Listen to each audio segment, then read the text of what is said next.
다 함께 자리에서 일어나셔서 데살로니가 전서 3장 1절에서 10절까지의 말씀을 저와 여러분이 한 절씩 교독합니다. 이러므로 우리가 참다 못하여 우리만 아덴에 머물기를 좋게 생각하고 우리 형제 곧 그리스도의 복음을 전하는 하나님의 일꾼인 디모데를 보내노니 이는 너희를 굳건하게 하고 너희 믿음에 대하여 위로함으로 아무도 이 여러 환난 중에 흔들리지 않게 하려 함이라. 우리가 이것을 위하여 세움 받은 줄을 너희가 친히 알리라.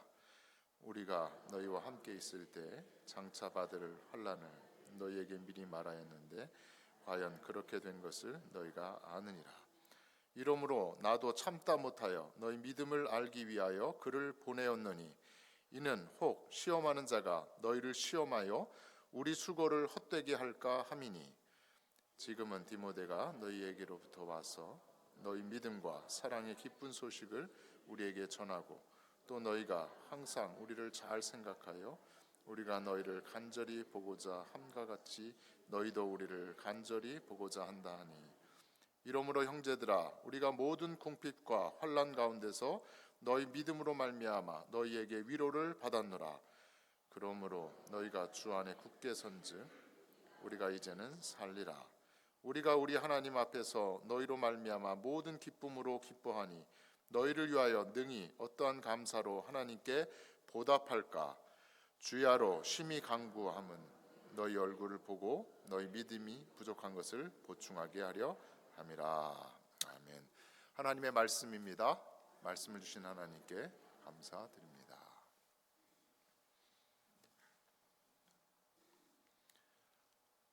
사랑과 위로의 소식이라고 하는 제목의 말씀입니다. 사랑과 위로의 소식. 대강절 3주차를 맞이해서 우리가 속해 있는 공동체에 관해서 함께 생각을 해보려고 합니다. 가정에서 우리가 살아가고 있고 또 직장과 일터에서 우리가 살아가고 있습니다. 교회에서 그리고 여러 소그룹을 이루어가면서 우리가 살고 있는 이 땅의 삶입니다. 지난 2주 동안 저를 비롯해서 몇 분의 우리 장로님과 권사님들이 로마 성지 순례를 다녀왔어요.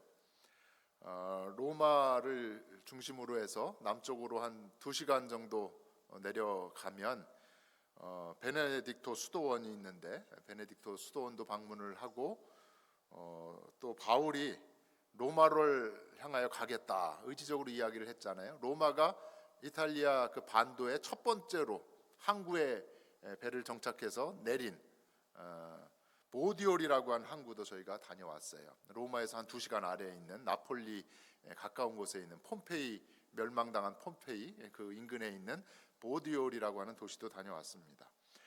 두 번째 주에는 로마의 북부 지역 2시간 3시간 또 위로 올라가서 북부 지역에 있는 성프란치스코의 아시시라고 하는 도시가 있는데 아시시 인근에 프란치스코 수도원 그리고 시에나라고 하는 아름다운 성당이 있는 도시도 가보았습니다.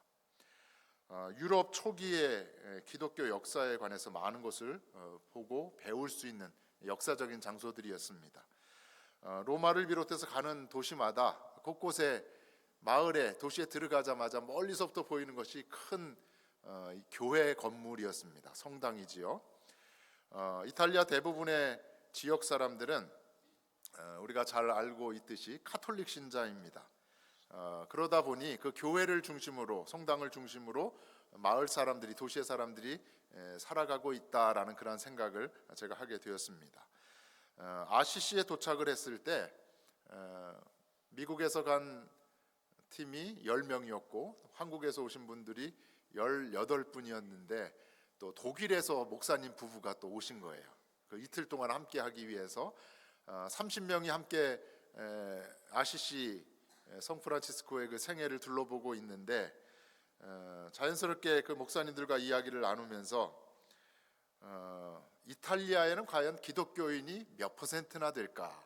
그리고 독일에서 또 목사님 부부가 오셨으니까 종교개혁 마틴 루터의 종교개혁이 일어났던 독일에는 과연 기독교 인구가 몇 %일까 제가 궁금하게 생각이 되어져서 저희들을 도와주는 가이드에게 질문을 하고 독일에서 오신 목사님께 질문을 드렸습니다.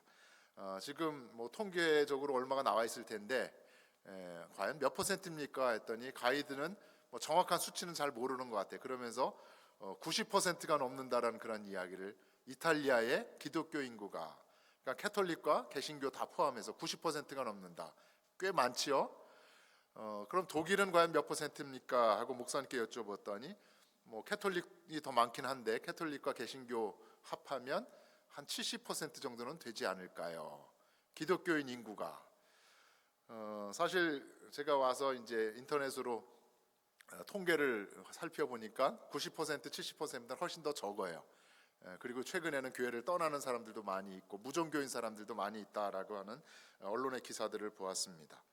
어쨌거나 다른 나라들에 비해서 훨씬 기독교인 비율이 높은 나라들입니다. 이야기 도중에 제가 이런 생각을 했습니다. 그러면 90%나 되고 70%나 되는 이탈리아의 사람들과 독일의 사람들은 정말 성숙한 삶을 살아가고 있을까? 이게 이제 저의 머릿속에 담긴 생각이었습니다. 과연 성숙한 사회를 구성하고 있는가? 그리고 성숙한 국가로서의, 그 나라로서의 삶을 살아가고 있는가? 크게 봤을 때 국가 공동체인 거잖아요. 오늘 본문의 이야기가 하나님께서 원하시는 공동체의 모습입니다. 하나님 나라를 살아간다고 하는 그리스도인들의 공동체의 모습은 과연 어떻게 되어져야 하는가? 오늘 디모데와 또 바울과 데살로니가의 교회의 그런 관계들을 통해서 함께 생각을 해보려고 합니다. 성경을 보면 하나님께서 큰 기대를 가지고 하나님 나라의 모형으로 우리에게 주신 공동체가 있어요. 구약 성경을 보면 우리가 잘 아는 대로 아브라함의 후손으로서 이루어진 이스라엘 민족 공동체가 바로 그것입니다. 성막을 중심으로 이스라엘 민족이 하나님과 함께하는 민족, 하나님의 주신 시내산에서 주신 율법과 계명을 잘 지켜서 하나님의 뜻을 이 땅 가운데 실현해 나가는 민족 공동체가 이스라엘 민족 공동체이지요. 하나님의 기대가 컸던 것입니다. 신약은 어떠한가요? 얼마 전에 저희가 사도행전의 말씀을 함께 나누었지만 교회 공동체이지요. 하나님의 나라의 모형으로 우리에게 주신 교회 공동체, 오순절 성령의 충만함을 받은 사람들이 모여 함께 예배하는 또 이 땅의 삶을 살아가는 교회가 바로 그 공동체입니다. 하나님께서는 교회를 통해서 평화를 이루어가기를 원하시고, 교회를 통해서 평안한 삶을 살아가기를 원하시고, 교회를 통해서 믿는 우리가 이 땅에서 하나님의 나라를 맛보며 하나님의 나라를 확장하며 하나님의 나라를 살아가기를 기대하신다라는 겁니다.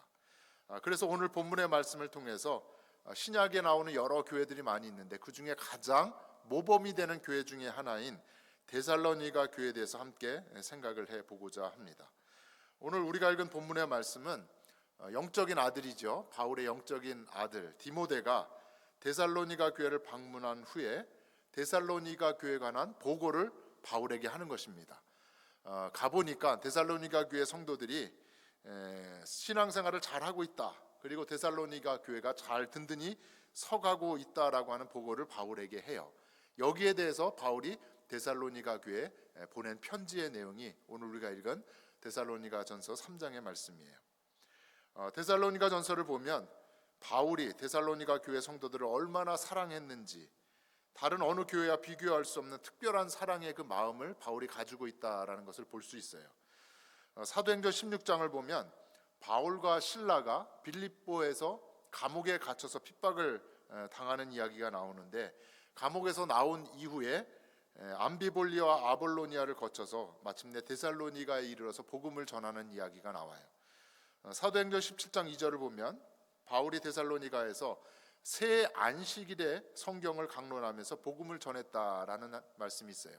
새 안식일, 다시 말하면 긴 기간도 아니에요. 3주 동안 데살로니가에서 복음을 전했다라는 겁니다. 비록 짧은 기간이었지만 데살로니가 교회는 바울을 포함해서 소수의 사람들이 가족처럼 서로를 사랑하며 섬기면서 교회를 든든히 세워나갔던 것입니다. 그래서인지 데살로니가 전서를 보면 바울이 데살로니가 교회를 향한 매우 구체적이고 적극적으로 관심을 표현을 해요. 그리고 사랑의 표현을 하고 칭찬하는 내용들이 많이 있습니다. 데살로니가 교회를 부르는 호칭에 있어서도 무려 14번이나 바울이 데살로니가 교회를 향해서 형제들아라고 이렇게 부르고 있습니다. 형제들아. 데살로니가전서 2장 7절을 보면 어머니가 자녀를 돌보듯이 내가 너희들을 돌보지 않았느냐, 이런 표현이 나와요. 2장 11절을 보면 아버지가 자식에게 하는 것 같이 나 바울이 너희 교회를 이렇게 돌보지 않았느냐. 특별한 사랑을 가지고 데살로니가 교회를 섬긴 것을 볼 수 있습니다. 한 식구요, 한 가족인 것이지요. 오늘 본문을 보아도 바울이 데살로니가 교회를 세우고는 노심초사 데살로니가 교회 소식을 듣고자 한 것을 볼 수 있습니다. 교인들이 신앙생활을 잘 하고 있는지, 교인은 든든히 서가고 있는지, 어떤 핍박과 어려움은 없는지 바울이 궁금했다라는 것입니다. 1절에 있는 말씀, 우리가 참다 못하여, 궁금한 거예요. 데살로니가 교회 성도들이 어떻게 살고 있는지 궁금했던 이 바울, 참다 못하여서 우리는 저 멀리 남쪽의 아덴에 머물러 있지만 디모데를 데살로니가 교회에 보낸 것입니다. 아덴에 있지만 여러 번 데살로니가에 가려고 했는데 사탄이 방해를 해서 가지 못하는 상황 가운데 참다 못하여서 디모데를 보내서 소식을 알아오게 한 것입니다. 데살로니가 교회를 향한 사도 바울의 특별한 관심과 사랑인 것이죠. 6절에 있는 말씀이에요. 지금은 디모데가 너희에게로부터 와서, 디모데를 보냈는데 디모데가 소식을 가져온 겁니다. 근데 그 소식의 내용이 이러한 것이에요. 너희의 믿음과 사랑의 기쁜 소식을 우리에게 가져왔다라는 겁니다. 너희가 항상 우리를 생각하고 또 우리가 너희를 간절히 보고자 함과 같이 너희도 우리를 간절히 보고한다라고 하는 이야기를 디모데를 통해서 듣게 된 것입니다. 다시 말하면 바울과 데살로니가 교회 성도들은 얼마나 사랑했는지 서로 보고 싶어 했다라는 겁니다. 로마 성지 순례가 짧지 않았습니다. 열흘이 넘는 기간이었어요. 지난 주일에는 저희 일행이 로마 연합교회 감리교회인데 그곳에서 예배를 드렸습니다. 오랜 기간 애틀란타를 떠나 있으면서 저희 식구들 여러분이, 우리 장로님과 권사님들 여러분이 저와 함께 여러분이 얼마나 보고 싶었는지 모릅니다. 그러니 당연히 김원기 목사님께서 주일예배 때 말씀을 전하시는 것, 김미근 목사님께서 새벽마다 목사님 제가 새벽 예배 다 할 겁니다 그러셨는데 얼마나 힘드셨을까라는 생각에 새벽 예배 김미근 목사님의 얼굴을 보고, 또 열심히 특별 찬양을 지휘하시는 정한나 장로님의 힘있는 지휘도 유튜브를 통해서 보고, 얼굴이 시뻘개지도록 우리 정종래 장로님, 권혁범 장로님 소리는 자대로 안 들렸지만 열심히 최선을 다해서 찬송하는 그 모습도 보면서 보고 싶다라는 생각을 저희들이 했다라는 겁니다. 김희근 목사님께서 특별한 오더를 주셨잖아요. 이탈리아에 가서 빨리 이태리 타올을 사오라고. 그래서 눈을 씻고서 이 이태리 타올을 찾으려고 했는데 있어요, 없어요? 결국은 실패를 했습니다. 죄송합니다. 단 이혜자 장로님이 가져가신 이태리 타올을 이탈리아에 도네이션을 하고 오셨다는 그 이야기를 들었습니다.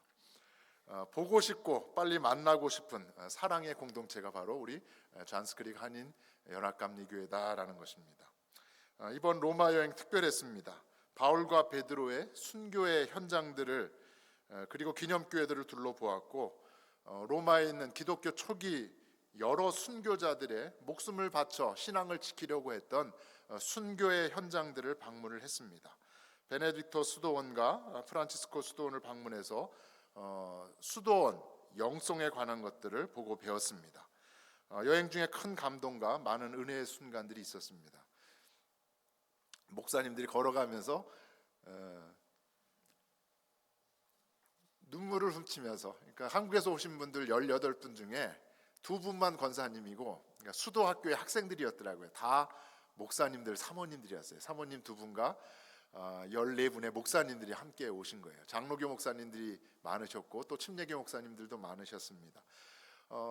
성지순례다 보니까 일반 여행객들이 가지 않는 수도원을 찾아가고 가지 않는 작은 교회들을 찾아가는데, 저희들이야 뭐 목회자들은 신학교에서 배운 지식이 있기 때문에 가이드의 설명과 또 김홍기 목사님의 설명을 잘 듣고 알아듣는데 우리 권사님들은 조금 힘드셨을 거예요. 전문적인 신학교의 그런 내용들이 많이 있었기 때문에 몇 가지 사진으로 받은 은혜들을 좀 함께 나누려고 하는데, 로마에서 2시간 거리에 나폴리 인근의 한 항구에 사도 바울이 처음 도착한 곳입니다.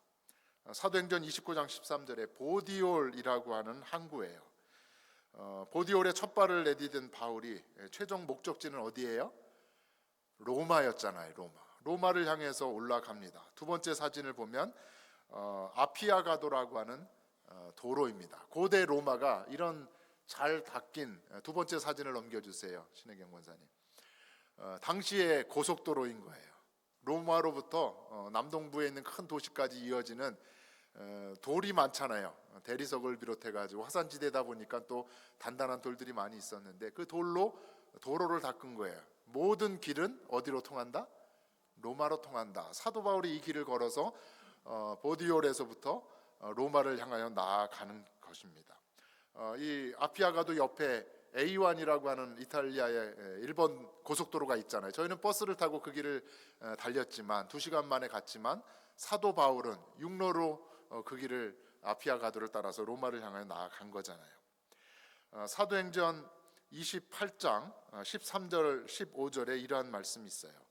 이튿날 보디올에 이르러 거기서 형제들을 만나, 사도 바울이 로마에 온다는 소식을 로마에 있는 기독교인들이 이미 들은 겁니다. 그래서 형제들을 만난 거예요. 그들의 청함을 받아서 2일을 함께 머물렀다. 보디올에 7일 동안 머물러서 그 다음에 이제 로마로 향해서 올라간 것입니다. 그런데 로마의 형제들이 우리 소식을 듣고 아비오 광장과 트레이스 타베르까지 맞으러 왔다라는 겁니다. 로마가 낯선 땅 로마에 첫 발을 내디뎠는데 이미 예수를 믿고 있는 기독교인 형제들이, 제자들이 로마에 온 그 바울을 기쁨으로 영접을 한 겁니다. 바울이 그들을 보고 하나님께 감사하고 담대한 마음을 얻었다. 어떠한 마음을 얻었다고요? 담대한 마음. 이 아피아가도라고 하는 고대 로마의 고속 도로로 이 길을 걸어가면서 담대하게 한 걸음 한 걸음 사도 바울이 로마를 향해서 나아갔다라는 겁니다. 바울이 보디올에 도착하자마자 바울을 반갑게 맞이한 이 형제들, 그들로 말미암아 안전하게 로마의 여행을 할 수 있었다라는 거죠. 바울과 로마의 형제들, 이미 편지를 통해서 서로 로마서 편지를 보냈잖아요. 이야기를 나눈 것입니다.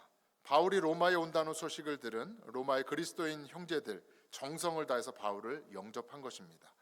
이 모습을 본 바울이 하나님께 감사하고 담대한 마음을 얻게 된 것입니다. 오늘 바울과 로마에 있는 형제들의 이러한 모습들, 또 바울과 데살로니가 교회 성도들의 이러한 모습들, 이것이 바로 저와 여러분의 모습인 줄로 믿습니다. 저와 여러분이 매주일 주일날 가면 우리 이영인 목사님을 만나겠지, 주일날 가면 우리 하은자매를 만나겠지, 서로 주일이 기다려지고 서로 보고 싶은 저와 여러분, 수요일 성경 공부가 되면 마태복음의 말씀을 배우는데 낮 클래스에서는 누구를 만나고 저녁 때는 누구를 만나고 서로가 보고 싶고 또 서로가 사랑하고 싶은, 더욱더 가까이 하고 싶은 저와 여러분, 우리 잔스크릭 한인연합감리교회 대하지기를 간절히 바랍니다. 어제 정종래 장로님께서 저희 카톡 메시지를 보내주셨어요. 가까운 시니어 아파트에 사시는 김이삭 집사님, 저는 이분을 어르신이라고 부릅니다. 내일 아침에 제가 김이삭 집사님을 모시고 교회 예배에 갈 겁니다.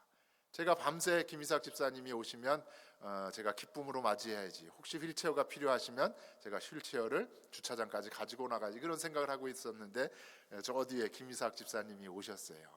보고 싶은 거죠. 반가운 거죠. 이미 제가 오래전에 집사님에 관한 이야기를 들었습니다.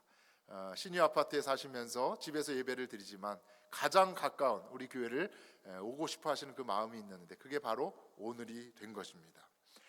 서로 사랑함으로 바울이 담대한 믿음으로 로마를 향해서 발을 내디딘 것처럼 저와 여러분도 서로 보고 싶은 존재, 서로 사랑하는 존재로서 교회를 든든히 세워나갈 수 있는 우리 모두가 되어지기를 주의 이름으로 간절히 축원합니다.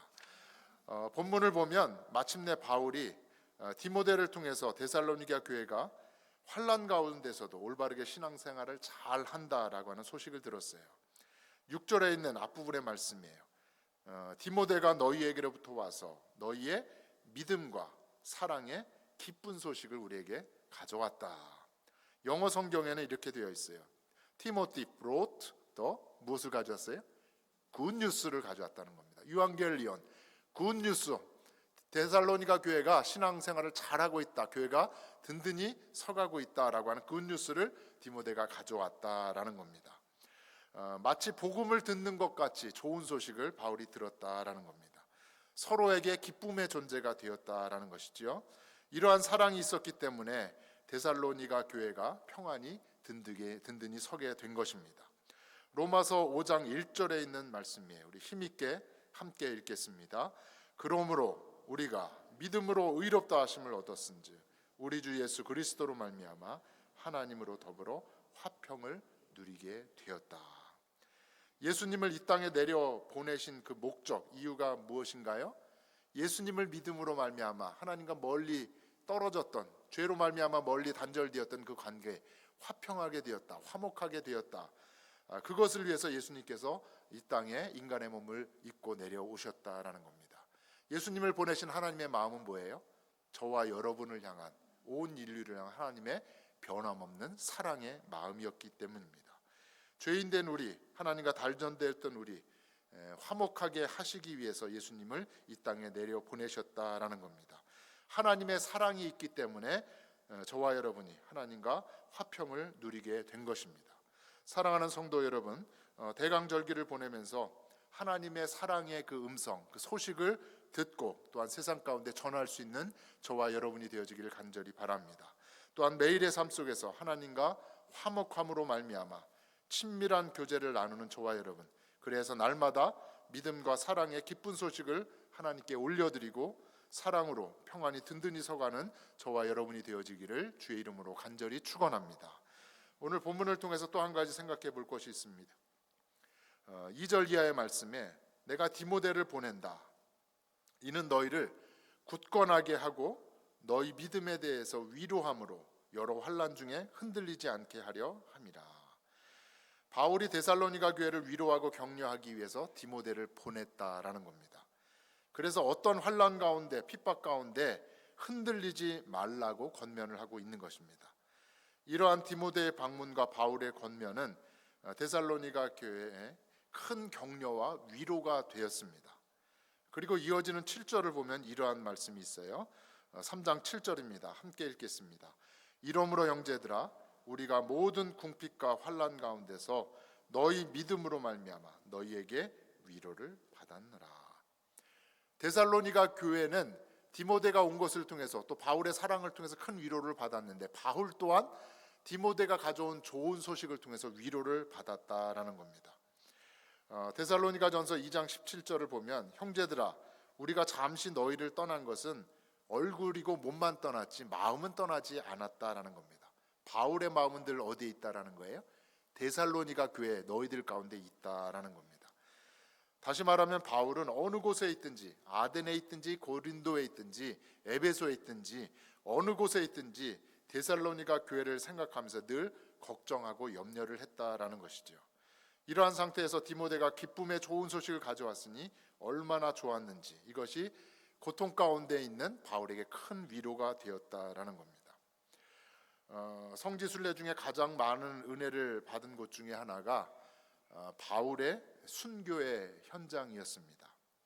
몇 장의 사진을 보시게 될 터인데 보디오를 출발하여서 아피아가도를 따라서 로마에 온 바울, 복음을 전하다가 마침내 순교를 당하게 되었습니다. 마지막으로 수감되었던 지하 감옥을 방문을 했어요. 우리 지수의 사모님과 또 동생 되신 우리 신혜경 권사님, 바울이 지하 감옥에 갇혀있던 그 장소 앞에서 사진을 찍으셨는데 이곳에 이제 천국의 계단이라고 하는 교회가 세워졌어요. 바로 그 뒤에는 길을 따라 이제 두 번째 사진을 보시면 이 지하 감옥에서 사형 장소를 향하여 이동하는 도로가 있어요. 도로의 한가운데 이렇게 줄이 쳐져 있죠. 그 가운데 있는 도로는 2000년 전에 바울이 직접 걸은 도로라고 해서 진입을 못하도록 그 옆길로 지나가게 그렇게 만들어 놓은 겁니다. 아주 감격적인 도로의 현장이지요. 죽기 위해서 걸어간 바울의 길입니다. 도로를 따라 들어가면 참수형을 당한 바울이 목이 잘려 죽은 새 분수 교회가 있습니다. 트레 폰타네라고 하는 새 파운틴이죠. 새 분수 교회. 바울이 대리석 위에 이제 목이 올라간 상태에서 참수를 당하게 되는데 잘린 바울의 목이 3번 튀었다는 거예요, 바닥에서. 그래서 사진을 보시면 3개의 제대가 있어요. 첫 번째 바울의 목이 튄 자리에 첫 번째 분수가 있고, 가이드가 지금 설명을 하고 있는데 두 번째 또 튄 곳에 제대를 만들었고, 세 번째 또 튄 바울의 목. 그래서 새 분수 교회가 그곳에 세워진 것입니다. 로마 감옥에서 마지막 감옥에 갇히는 그 수감, 그리고 사형의 순간에 관해서 자세하게 소개된 말씀이 디모데후서 4장에 있는 말씀이에요. 우리가 잘 아는 말씀이지요. 디모데후서 4장 6절에서 8절에 있는 말씀입니다. 전제와 같이 내가 벌써 부어지고 이제는 나의 떠날 시각이 가까웠다. 이제 죽음의 순간을 앞둔 로마 감옥에 있으면서 영적인 아들 디모데에게 보낸 편지의 내용입니다. 내가 떠날 시각, 죽을 때가 가까웠다. 나는 선한 싸움을 싸우고 나의 달려갈 길을 마치고.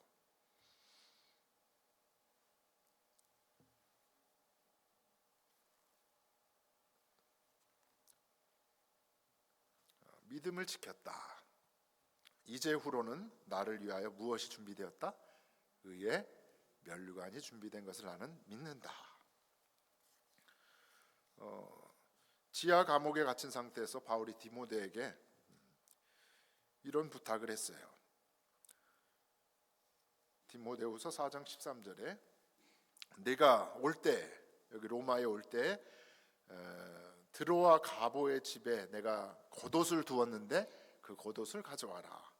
왜 그랬을까요? 추우니까. 또 책을 하나 가져오는데 특별히 가죽 종이에 쓴 그 책 무엇일까요? 성경책이겠죠.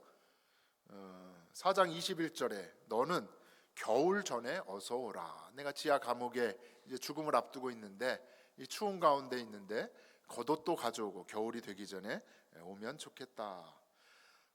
죽기 직전에 감옥에서의 바울의 상황을 잘 보여주는 디모데후서의 말씀입니다. 로마 감옥에서 고통 중에 있는 바울에게 디모데, 큰 위로의 존재였던 거죠. 영적인 아들에게 내가 추우니 몸을 따뜻하게 할 겉옷을 가져와라. 그리고 성경을 읽고 싶으니 가죽에 쓴 성경을 좀 가져와라. 겨울이 되기 전에 오면 좋겠다. 디모데는 바울에게 큰 위로의 존재였습니다. 그런데 멀리 떨어져 있는 디모데뿐만 아니라 로마에 있는 사람들 중에도 바울에게 큰 위로의 존재가 된 사람들이 있었습니다. 여행 중에 저희가 작은 두 교회를 방문했는데 한 교회는 푸덴지아나라고 하는 교회예요. 그리고 또 다른 하나는 프라세데라고 하는 교회입니다. 푸덴지아나와 프라세다는 자매지간이에요. 우리 지수의 사모님하고 신혜경 권사님처럼 자매지간입니다. 아버지는 푸덴테라고 하는 사람이에요. 일반 여행하는 사람들은 이 장소에는 가지 않겠죠. 근데 저희들은 갔습니다. 디모데후서 4장 2절 겨울이 되기 전에 오라라고 하는 로마 사람들의 그 편지에 안부 묻는데 부데라고 하는 사람의 이름이 나옵니다. 부데. 이 부데라고 번역된 사람이 바로 푸덴테라고 하는 이 두 자매의 아버지예요. 사도행전 28장 30절을 보면 이러한 말씀이 있어요. 우리 같이 읽을까요? 사도행전 28장 30절 바울이 온 이태를 자기 집에 머물면서 자기에게 오는 사람을 다 영접하였다. 로마에 갔을 때, 로마에 입성하자마자 이태라고 하면 2년이죠. 2년 동안 셋집에 머물면서 복음을 전했다라는 겁니다. 이 2년 동안 머문 셋집이 바로 부데라고 하는 사람의 집이었던 거예요. 저희를 안내해 주시는 홍기성 목사님께서 여기가 바로 부대의 집터였습니다. 여기가 초대 교회, 초기 기독교 가정교회였습니다. 여러분 가정교회 이야기 많이 했잖아요. 지금 중국에도 수많은 가정교회가 있다라는 거잖아요. 부대의 집이, 그리고 그 집에 두 딸이 순교를 당하기까지, 부대를 비롯해서 그 두 딸이 그렇게 지극정성으로 베드로를 섬기고 바울을 섬겼다라는 겁니다. 부대의 집이 2세기 기독교가 박해를 당하는 그 시기에, 가장 힘든 핍박의 시기에 가정교회가 되고 순교의 그 자리가 바로 교회가 세워진 자리가 된 것입니다. 부대와 그 두 딸이 바울을 지극정성으로 섬겼는데, 특별히 프라세데와 푸덴지아나 이 두 딸은 순교자들의 그 피를 소중히 여긴 겁니다. 그래서 순교자들이 이제 순교를 당하면서 목이 잘리든 어떤 방법으로 피를 흘리면서 죽든 이 두 자매가 가서 순교자들의 피를 닦은 거예요. 그리고서는 무덤 어디에다가 묻어요? 갑자기 생각이 안 나네요. 지하 카타콤이죠. 카타콤 무덤에 그 순교자들의 시신을 갖다 장사를 지내면서 피를 닦고, 또 순교자들이 흘린 그 피 얼마나 귀하고 아까운 것이에요. 그래서 그 피를 항아리에 담아서 본인 집에 있는 우물에 다 그 피를 쏟아 부었다라는 겁니다. 그곳에 이 두 자매의 이름을 딴 순교자 교회가 세워진 것입니다. 낯선 땅 로마에서 부대와 그의 두 딸은 바울에게 큰 위로가 되는 존재였습니다. 저 멀리 겉옷을 가져와라, 겨울이 되기 전에 오라, 가죽 종이에 쓴 그 성경책도 가지고 와라. 디모데가 저 멀리에 위로의 존재였던 것처럼 바울이 현재 있는 로마에 이 부대와 그 두 딸이 바울에게 큰 위로의 존재였다라는 겁니다. 복음을 전하는 동역자가 되었다라는 것이죠.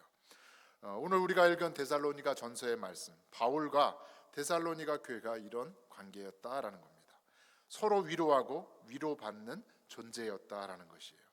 이와 같이 서로가 서로를 격려하고 위로할 때 교회가 평안히 든든히 서간다라는 것입니다. 예수님께서 저 제자들에게 큰 위로의 말씀을 들려주셨어요. 이제 십자가에 못 박혀 죽으시는 그 순간, 이제 하나님 아버지께로 갈 날이 다가온 줄 아시는 예수님이 고별 설교 가운데 이러한 말씀을 들려주셨지요. 요한복음 16장 33절입니다. 함께 읽겠습니다. 이것을 너희에게 이르는 것은 너희로 내 안에서 평안을 누리게 하려 함이라. 세상에서는 너희가 환난을 당하나 담대하라. 내가 세상을 이기었노라.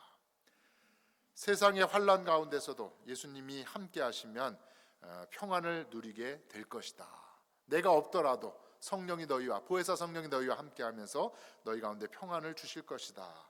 오늘 제자들에게 들려준 예수님의 고별 설교의 말씀이 오늘 대강절기를 보내며 예배를 드리는 저와 여러분을 향한 하나님의 위로의 말씀인 줄로 믿습니다. 이스라엘 민족이 고난과 역경 아픔 가운데 있을 때 예언자들의 예언의 핵심은 바로 하나님의 위로였습니다. 바벨론 포로 가운데 있는 이스라엘 백성들을 위해서 이사야 선지자가 그래서 이렇게 외친 것입니다. 이사야 40장 1절에 있는 말씀이죠. 너희는 위로하라. 누구를 위로하라? 바벨론 포로 가운데 있는 내 백성, 내가 택한 백성, 내가 사랑하는 백성, 이스라엘 백성을 위로하라. 누가복음 2장을 보면 시므온에 관한 이야기가 있어요. 메시아를 기다리는 시므온, 이스라엘의 무엇을 기다리는 자였던 거예요? 위로. 로마의 지배하에, 압제하에 있던 이스라엘 백성들을 위로해주고 구원해줄 메시아를 시므온이 기다리고 있었다라는 겁니다. 이스라엘을 향한 궁극적인 하나님의 위로는 곧 메시아, 아기 예수의 탄생이라는 것이죠. 말씀을 마무리하려고 합니다. 아기 예수 나심의 탄생의 그날을 우리가 기다리는 대강절을 하루하루 지내고 있습니다. 아기 예수 나심의 성탄의 기쁜 소식은 온 인류를 향한 하나님의 위로인 줄로 믿습니다. 대강절 하루하루를 지내면서 저와 여러분 가운데 아기 예수 나심의 그 기쁜 소식이 하나님의 큰 위로가 될 줄로 믿습니다. 이 한 주를 지내면서 하나님의 사랑 가운데 거하고, 또 이 한 주를 지내면서 말씀을 통해서 하나님의 위로의 소식을 듣고 또 세상에 전함으로 말미암아 고난 중에도 소망을 품고 또 서로 사랑하고 위로함으로 우리 잔스크릭 한인연합감리교회 든든히 서갈 수 있기를 주의 이름으로 간절히 축원합니다.